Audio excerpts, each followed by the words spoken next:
CBS Philadelphia in your corner to protect you from fraud. So listen to this. A new report reveals that some of your online habits could be putting you at risk. Ooh. Consumer reporter Joshua Sidorowicz is here with the mistakes you could be making and how to fix them, Josh. Add it to the list, Yeah. right? It seems like. Good morning, guys. And it's critical here because we know more and more of us are being targeted for fraud. New FBI data that revealed cyber criminals and online scammers, they stole a record $16 billion from us last year.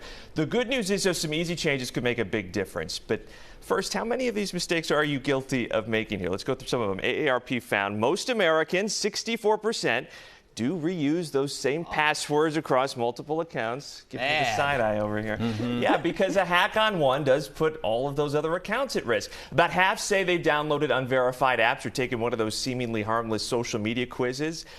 Clicking on those unknown links, that exposes you to malicious software. And more than a third, more often than not, say they answer calls, texts, or friend requests from people they don't know. That opens you up as well. But this is all, even as most of us now believe fraud can now happen to anybody. We used to believe it just happened to a certain segment of our society, and with the AARP, I can tell you the focus has been on older adults. But I think we've really sort of blown that out of the water and helped people understand that, yes, it can happen to anybody. It doesn't have to do with age or tech savvy.